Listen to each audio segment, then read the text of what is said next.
Успех – это еще не точка, неудача – не конец. Единственное, что имеет значение – это мужество продолжать борьбу.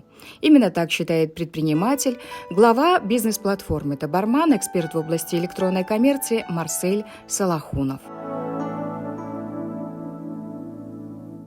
Успех для меня – это, как и для многих других, он разный. Да? Что для меня успех? Успех – это достижение определенных целей, которые ставит перед собой человек. Для всех он разный. Возможно, мой успех для кого-то он будет незначимым, для кого-то это будет очень значимым. Кто-то будет этим восхищаться, кто-то не особо. Поэтому успех – это достижение определенных целей. Любопытство, терпение и упорная выносливость в сочетании с самокритикой привели его к высоким идеям и результатам. Мама всегда рассказывала, что я в раннем детстве всегда был таким активным, всегда был отзывчивым, всегда спешил помогать людям, спешил быть полезным. Да. И я считаю, что, конечно, основной такой большой вклад в том, что сейчас я веду за собой команды, да, коллектив, коллег веду за собой. Это вот большое вложение моей мамы. Она всегда меня, прямо с самого детства, она всегда в меня это внушала.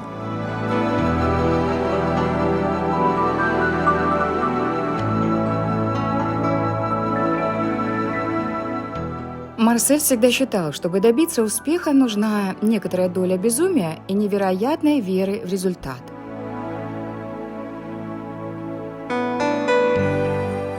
Он с детства был трудолюбивый. Он, когда учился в школе, никогда я не слышала замечания. Всегда его хвалили. Учился очень хорошо. Я своего сына, когда он учился до 11 класса, никогда не слышал, чтобы о нем говорили плохо. И когда он учился в университете, он был только лучшим, стал президентом университета, был общественником, всегда его друзья, все однокурсники его уважали. Я вообще без этого сына, когда он уезжал в Москву, я думала, как я буду без него. Вот до такой степени он был у меня очень внимательным. И я его очень люблю, Марселя. Он всегда отличался от ровесников упорством и лидерскими качествами. Его заботливые и трудолюбивые родители Джусуп и Аклима Салахуновы воспитали 4 детей. 3 сыновей Марселя, Марата, Ильяса и прекрасную дочь Венеру.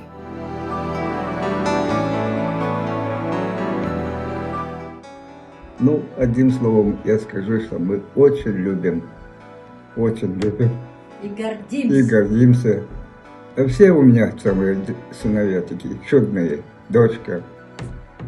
Мы гордимся с мамой, что мы вырастили таких детей. Марсель со студенческих лет занимался общественной деятельностью. Был избран старостой группы, через год курса, а на 3-м курсе был избран президентом МУКа Джалабадского филиала. Я стал проявлять лидерские качества уже прямо со студенческих лет. Да. Я пришел, помню, в университет на 1-й курс, и вышел преподаватель и говорит, кто будет старостой курса. Я, соответственно, сразу поднял руку, проявил такую инициативу и, соответственно, работал какое-то время старостой курса, потом сначала старостой группы, потом меня выбрали уже на общем собрании старостой курса, и через некоторое время меня избрали уже президентом университета. Да, я занимался общественной деятельностью, организовал различные мероприятия. Вот именно с тех времен началась моя такая активная общественная деятельность. В студенческие годы Марсель совмещал общественную работу на посту председателя филиала Ассоциации юристов Кыргызстана. В 2003 году был приглашен на госслужбу в Джалабадскую областную администрацию развивать молодежную политику, спорт и туризм. именно приступал к этой должности, я понял, что в бюджете нашей деятельности, на балансе нашего учреждения, да, государственного, не было денег вообще. Да. Я еще помню, я подошел к губернатору, говорю, вот у нас столько мероприятий за год запланировано, но нету абсолютно, то есть на это никаких средств. Есть бюджет, там, зарплатный бюджет, но на проведение мероприятия практически на то время не было денег никаких абсолютно. То есть, что вот губернатор сказал мне, Марсель, как бы ты в армии служил? Я говорю, нет. На тот момент. Задача перед тобой поставлена, выполняй. Да? И действительно, год я провел очень много мероприятий, где-то нашлись средства на эти мероприятия, объединил компанию. Но это все благодаря моим студенческому опыту работы, да. То есть мы из ничего создавали что-то. И благодаря этому опыту мы там объединяли компании, объединяли меценатов, мы продавали билеты, находили спонсоров, любыми путями, но проводили различные мероприятия, общественные, социальные, спортивные. И сейчас, по сей день, тот опыт мне помогает. Да. Однажды он понял, что необходимо расширять границы, вылетать из страны за пределы для того, чтобы достичь международного авторитета. Стать мигрантом — на это сложно было решиться, но на тот момент он уже встретил свою прекрасную вторую половинку Бегаим. И сделать это было гораздо легче. Она жила в городе Джалабад. Я, в принципе, считал, что я в городе Джалабад знаю всех, в том числе и девочек, да, все-таки молодой парень. Но когда я ее увидел, я подумал, что она из какого-то другого города, потому что я ее вообще никогда в маленьком городе Джалабад никогда не встречал. Оказывается, она тоже была именно в самом городе, жила всю жизнь. Была такая,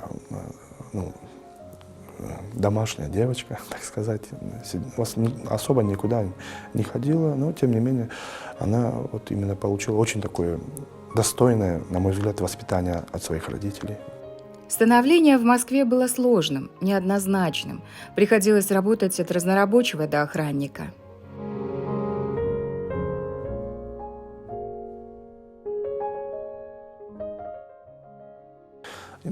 Я испытал свои силы практически на всех позициях. Я работал и охранником, я работал и грузчиком, я работал и таксистом на начальном этапе. Да? И я считаю, что я получил тоже такой бесценный опыт общения с людьми, взаимодействия с людьми. Понял, что такое хорошо, что такое плохо. И сейчас, когда ты достигаешь более, для себя, опять же, каких-то других результатов в жизни, ты ценишь это все. Действительно ценишь каждый заработанный сом, рубль, достижение какого-то маломальского успеха ты ценишь, потому что ты прошел большой путь, да, и есть с чем сравнивать. Семья Марселя – его особая гордость. Дети Нурсултан, Алихан и Асель окутаны заботой родителей. В этом и есть смысл его жизни, чтобы традиции и модель семьи передавались из поколения в поколение. Момент переезда – это были 2005 года, когда многие мужчины из Кыргызстана уезжали на заработки, семьи оставались. И я видела эти семьи, что дети скучали по папе, жены страдали, это расстояние. И мы только поженились, у нас родился ребенок. Я хотела, чтобы он увидел, как растет сын. Как он делает первые шаги, как он говорит первое слово, чтобы семья, раз мы ее создали, она была всегда вместе. Несмотря на все трудности, мы находимся в Кыргызстане, мы находимся в России, да хоть в Африке. Все мы должны проживать и пережить вместе.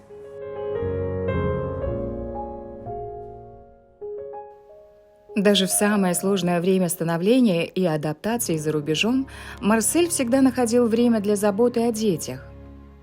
Я первенец в нашей семье. Отец мне уделял особое внимание. Я прихожу к нему за советами. Он очень мудрый, и я беру с него пример. Мой папа для меня не просто наставник, он для меня еще и друг. У нас с ним очень демократичные отношения. Он дает мне право выбора, право голоса. И это, наверное, все благодаря его мудрости. Основатель и генеральный директор компании «Табарман», которая была создана как бизнес-платформа для кыргызстанцев Российской Федерации, для себя вывел 3 лучших принципа – быть, а не казаться, риск – дело благородное, выстраивать свою концепцию жизни и видеть результат.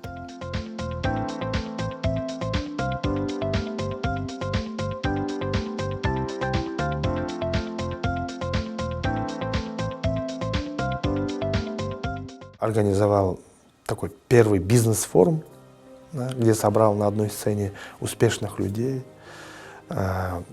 предпринимателей. Самые главные звезды нашего форума это были предприниматели, которые там, от 18 до 25 лет запустили свой бизнес в Москве с кыргызским гражданством и дошли до определенных миллионных доходов. И они выступили, и я понял, что это мое призвание.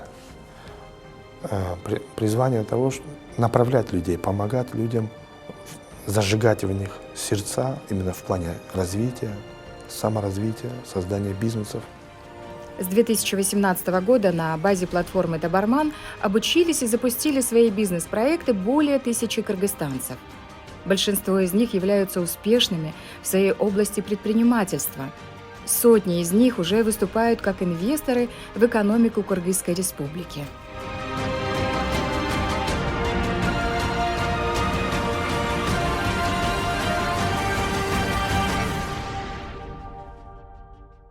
Моя гордость – это бизнес-платформа «Табарман», это тоже целая экосистема, где наши соотечественники развиваются. Я этим горжусь.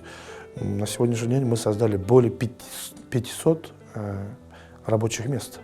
То есть мы создали более 500 предпринимателей, которые сейчас зарабатывают деньги, да? Кто-то достойно, кто-то чересчур, да, как бы достойно зарабатывать деньги. И горжусь тем, что многие из них уже становятся инвесторами в Кыргызстан, и они инвестируют в различные бизнес-проекты в Кыргызстане. И это очень важно. Вот ведь из миллиона наших соотечественников, которые проживают в Москве, на сегодняшний день, я так, по моим таким оценкам, где-то 95% занимаются в сфере обслуживания. Но пропагандируя предпринимательство, помогаем развиваться, создавать свои бизнесы, направлять их. Вот я считаю, что если вот именно количество наших соотечественников, которые делают бизнес в России, будут там, условно говоря, 300 тысяч, да, бизнесменов, представляете, 300 тысяч бизнесменов, работающих в Москве, то это будет значительный вклад, в том числе и в наш родной Кыргызстан. Потому что каждый из них – это уже инвестор. Он привезет в Кыргызстан знания, технологии, инвестиции и многое, что позволит Кыргызстану развиваться. Потому что основное богатство нашей страны – это не золото, не нефть, а это именно человеческий ресурс. И чем богаче, мышлением богаче наш народ, чем образованнее, тем богаче наша страна, успешнее наша страна. Это очень важно. Его жизнь расписана на годы вперед. Он спешит не просто успеть, а преуспеть. Ведь сотни и тысячи граждан мечтают о трансформации сознания и прогрессе своих бизнес-проектов. Этим и занимается Марсель Салахунов. Мир не стоит на месте, все быстро очень меняется, появляются новые направления. Сегодня Марсель Салахунов дает возможность получить эти новые направления, то есть получить знания, навыки, как этими новыми сферами заниматься и работать. Спасибо Марселю Салахунову за то, что он дал нам такую возможность. В банке я проработал не так много. В банке я работал именно после того, как я отработал в областной администрации. Я достиг определенных для себя, опять же, целей. Да. Я понял, что этого мне недостаточно. Мне нужно было больше пространства для развития. Я хотел получать больше информации, знаний, образования. Я принял решение уехать в Москву. И в Москве я с кыргызским гражданством, да, молодой парень, устроился в банк под названием Райфайзенбанк. И проработал там, в принципе, не так долго. Я понял, ну, во-первых, что банковская система — это не для меня.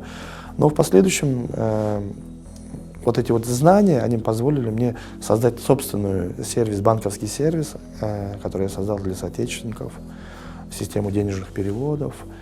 Этот опыт мне, вот именно эти знания минимальные именно о банковской деятельности, о денежных переводах мне дал вот такой опыт, благодаря которому я запустил свой собственный банковский сервис.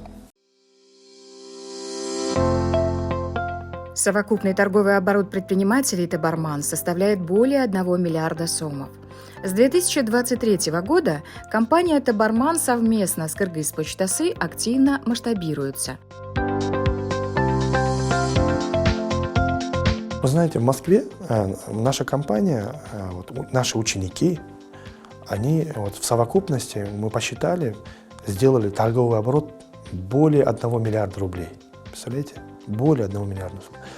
Обидно в том, что это вот оборот, ну, опять же, на рынке электронной коммерции это очень маленький такой скромный оборот, тем более.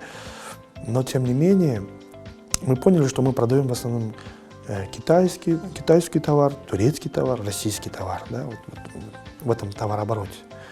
И обидно то, что здесь нету кыргызстанского продукта, кыргызстанского товара, произведенного в Кыргызстане. Вот один из таких для меня таких мотиваторов в этом плане, я решил запустить аналогичный центр, который я открыл в Москве, здесь. То есть я сейчас открыл здесь полноценный учебный центр, я открыл fulfillment, там, логистику, все, чтобы развивать электронную коммерцию. И сейчас мы уже начали обучать предпринимателей, многие уже выходят на миллионные обороты. И в чем такая для меня такая, ну, гордость, это продается кыргызстанский товар, произведенный в Кыргызстане, и он реализуется на одном из самых крупных рынков Кыргызстана, это Россия, да? То есть это 150 миллионов населения. С 2006 года Марсель активно принимал участие в общественной диаспоральной жизни соотечественников города Москвы. С 2017 по 2022 был избран председателем Московского регионального отделения Общероссийского кыргызского конгресса. За время общественной работы реализовал сотни проектов, направленных на улучшение социальной, культурной и правовой жизни кыргызстанцев в городе Москва. За все время работы общественной деятельности он получил множество наград, благодарностей, грамот от государственных организаций Российской Федерации и ведомств Кыргызской Республики за активную общественную работу и вклад в развитие социальной, спортивной и культурной жизни соотечественников. Да, здесь очень много было сделано. Да. Сейчас тоже смотрю и удивляюсь, как я мог это сделать там, за короткий период. Да, действительно. А я как еще в том числе активно занимаюсь общественной деятельностью. Я являюсь членом и лидером кыргызской диаспоры в Москве. Да. Естественно, с этой массой наших соотечественников, да, людей, нужно работать в этом направлении, потому что они такие же люди, и они тоже должны развиваться, реализовывать себя, отдыхать культурно. Да, там. Есть очень много потребностей. Он тренирует бизнес-упорство в начинающих предпринимателях, но помнит о своей тренировке тела и воли. Это Марсель Салахунов проводит время в фитнес-зале, так он старается находить время и для себя.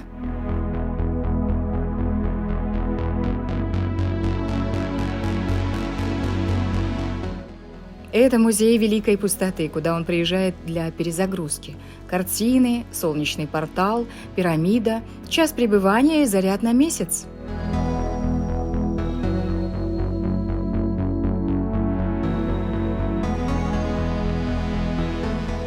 Я мечтаю, ну, как и, естественно, как и любой человек, наверное, да, наши мечты с достижением определенных целей, они становятся все больше и больше и больше, и я не исключение.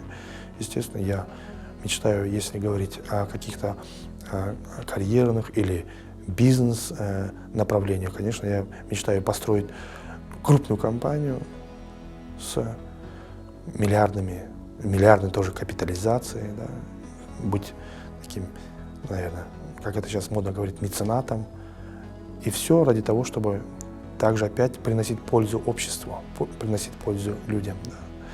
Я тоже вот у Всевышнего тоже прошу дать в том числе и материальные блага для того, чтобы я мог все больше и больше помогать от имени Всевышнего людям.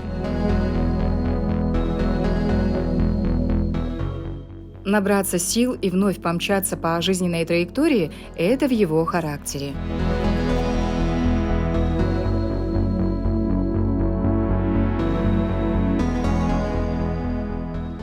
С братом создали бойцовский клуб. Да. Например, сейчас в Москве там около 40 бойцовских клубов, где тренируются наши кыргызстанцы. И то есть, но не каждый может пробить себе дорогу в большой спорт, потому что это, по сути, вот, нужно каждого продвигать. И мы создали бойцовскую лигу. Проводим турниры на высоком уровне, да, не отстаем практически от других, да, коллег. Для чего? Для того, чтобы спортсмены, у них была определенная цель в жизни, добиться каких-то высот в спорте. Мы помогли очень много спортсменам, которые сейчас уже являются известными, востребованными.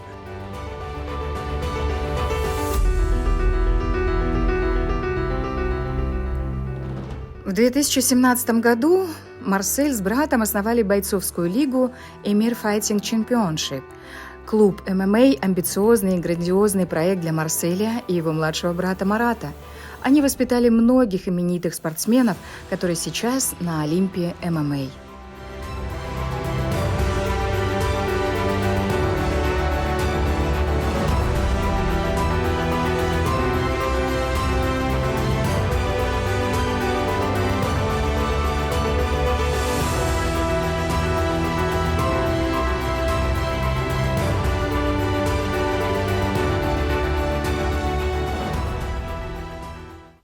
За что бы ни брался Марсель Салахунов, он имеет привычку доводить дело до кульминации, и эта замечательная черта приводит его к успеху всегда.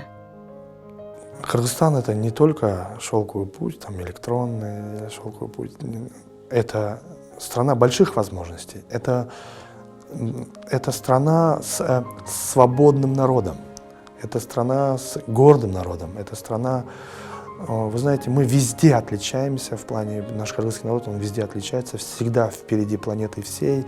Вот на фоне даже вот этой вот диаспоральной жизни в Москве, всегда кыргызская диаспора, она всегда прям вот всегда она в топе, всегда активная, всегда такой на локомотивной позиции, проводит мероприятия на высоком уровне. В общем, я считаю, что это благодаря тому, что наш народ, кыргызский народ, он свободный народ.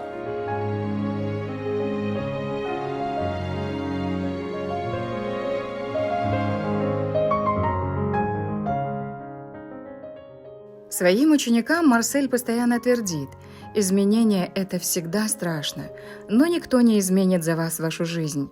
Вы понимаете, какой должны сделать выбор, но несмотря на страх, вы должны двигаться вперед. Это главное правило успеха.